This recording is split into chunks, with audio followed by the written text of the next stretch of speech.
In the summer of 1942, a new weapon rolled onto the battlefields of the Eastern Front that would become one of the most feared and iconic machines of World War II. The Panzerkampfwagen 6 Tiger I, or simply the Tiger tank, represented a radical shift in German armored doctrine and would leave an indelible mark on the history of armored warfare. This massive beast, weighing over 50 tons and armed with the devastating 88mm gun, became a symbol of German engineering prowess and military might, even as it revealed the limitations of such an approach to tank design.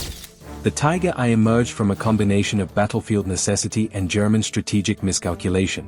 As German forces pushed deep into the Soviet Union in 1941, they encountered the Soviet T-34 medium tank and KV-1 heavy tank, both of which proved shockingly superior to existing German armor. The standard Panzer III and Panzer IV tanks that had dominated the early Blitzkrieg campaigns suddenly found themselves outmatched.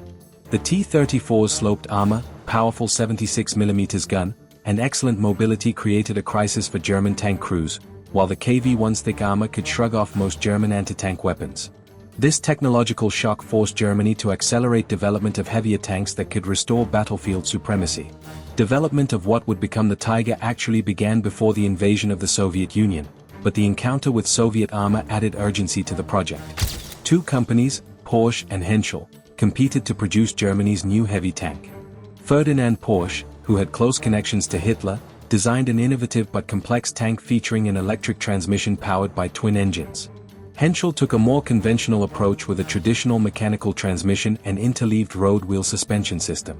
In trials held in April 1942, the Henschel design proved more reliable and practical, earning the production contract. The Tiger I that emerged from Henschel's workshops was an imposing machine.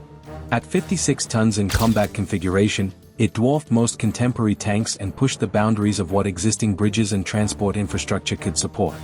The tank measured nearly 21 feet long without the gun, and over 27 feet with its massive 88mm kilowatt K36L A56 gun extended forward. It stood over 9 feet tall and nearly 12 feet wide. The armor protection was formidable for its time, with 100mm of armor on the front hull and turret, and 80mm on the sides. Unlike the sloped armor that characterized Soviet and later Allied designs, the Tiger used vertical armor plates, which were simpler to manufacture but less effective at deflecting shells. The tank's crew of 5 included a commander, gunner, loader, driver, and radio operator who also served as the hull machine gunner. The heart of the Tiger's combat effectiveness was its main armament. The 88mm kilowatt K36 gun was adapted from the legendary Flak 1836 anti-aircraft gun that had already proven itself as a devastating anti-tank weapon in North Africa and on the Eastern Front. This gun could penetrate roughly 100mm of armor at 1,000 meters, allowing it to destroy virtually any Allied tank at ranges where those tanks could not effectively return fire. The Tiger carried 92 rounds of 88mm ammunition in various types, including armor-piercing, high-explosive, and later in the war, tungsten-cored rounds for enhanced penetration. The gun's accuracy, combined with excellent German optics and the stable firing platform provided by the tank's weight, made the Tiger a precise and deadly opponent. The Tiger's combat debut and operational history. The Tiger I first saw combat in September 1942 near Leningrad on the Eastern Front, though this initial deployment was inauspicious. Only 4 Tigers were available, and they were committed to action prematurely in swampy terrain that negated their advantages. One tank broke down, and the operation failed to achieve its objectives. Despite this rocky start, the Tiger would go on to serve on virtually every front where Germany fought from 1942 until the war's end in 1945. The Tiger found its most effective employment in North Africa, where the wide-open desert terrain allowed its powerful gun and thick armor to dominate engagements. Tigers of the 501st Heavy Panzer Battalion arrived in Tunisia in late 1942 and quickly established a fearsome reputation among Allied forces. In the flat, open landscapes, Tigers could engage Allied tanks at extreme ranges, often destroying Shermans and Crusaders before they could close to effective firing distance. One of the most famous Tiger commanders, SS Obersturmführer Michael Wittmann, began his career in North Africa, though he would achieve his greatest notoriety later on the Eastern Front and in Normandy. On the Eastern Front, Tigers served primarily in independent heavy tank battalions attached to army or corps commands, rather than being distributed among regular panzer divisions. This concentration of force allowed German commanders to deploy Tigers as crisis intervention units, rushing them to threatened sectors or using them as the spearhead for critical offensives. At the Battle of Kursk in July 1943, Germany's last major strategic offensive on the Eastern Front, Tigers played a prominent role. Approximately 146 Tigers participated in Operation Citadel, where they inflicted devastating losses on Soviet armor but could not achieve the breakthrough that German planners had envisioned. The Western Front saw Tigers deployed in response to the Allied invasion of Italy in 1943 and later during the defense against the D-Day landings and subsequent campaign in northwestern Europe. Tigers equipped heavy tank battalions of both the Wehrmacht and the Waffen-SS, with the latter often receiving priority for new equipment. During the Normandy campaign, Tigers wreaked havoc on Allied armor in the Bocage countryside, where the close terrain and limited visibility sometimes negated Allied numerical superiority. The most famous single action by a Tiger occurred on June 13, 1944, when Michael Whitman's Tiger ambushed a British column near Villers-Bocage, destroying numerous tanks and vehicles in a matter of minutes and effectively halting the British advance. If you're finding this deep dive into history fascinating, please hit that like button and subscribe for more in-depth military history content. Yet for all its battlefield successes, the Tiger I was plagued by significant weaknesses that limited its strategic impact. The most critical problem was production. Germany manufactured only about 1,347 Tigers between August 1942 and August 1944, when production ended in favor of the even heavier Tiger II. This limited production resulted from the tank's complexity and the demands it placed on German industry. Each Tiger required approximately 300,000 man-hours to produce, compared to roughly 10,000 for a Soviet T-34.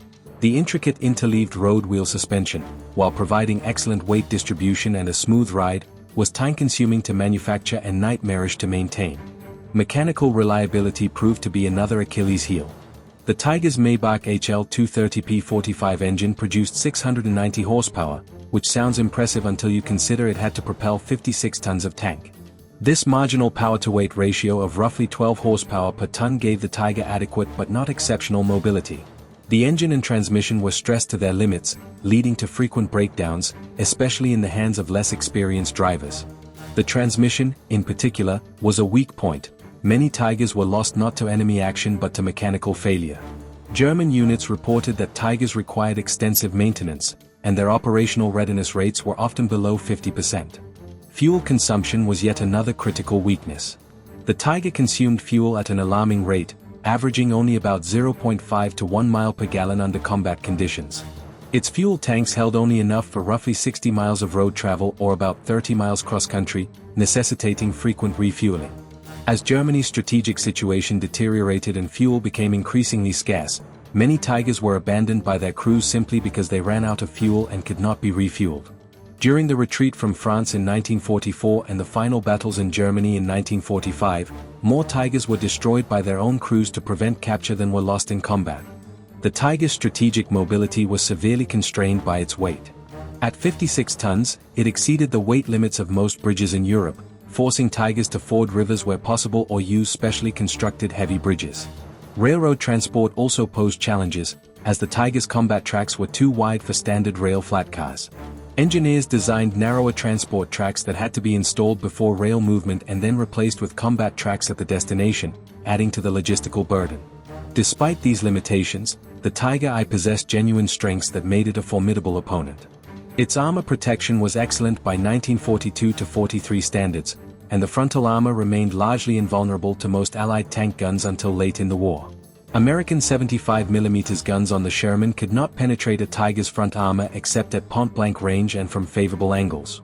British 6-pounder and later 17-pounder guns had better performance, but even they struggled against frontal armor at typical combat ranges.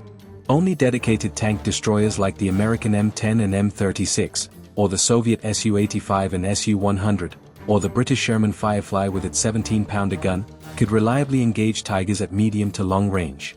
The psychological impact of the Tiger cannot be overstated. Allied tank crews developed what became known as Tiger fear, an apprehension that any encounter with a Tiger would likely result in their own destruction. This fear was not entirely unjustified, as kill ratios heavily favored the Tiger. German records claim that Tigers achieved kill-to-loss ratios ranging from 5-1 to as high as 10-1 in some units, though these figures are disputed and difficult to verify. What is certain is that encountering a Tiger was a terrifying prospect for Allied tankers, and this psychological effect influenced Allied tactics and doctrine. The Tiger's influence on Allied tank development was profound. The appearance of the Tiger, along with the Panther medium tank, spurred Allied efforts to develop heavier tanks and more powerful guns. The British accelerated development of the Challenger tank with a 17-pounder gun and eventually produced the Centurion, though it arrived too late to see significant combat in World War II. The Americans developed the M26 Pershing heavy tank, also arriving late in the war, and equipped standard Shermans with high-velocity 76mm guns.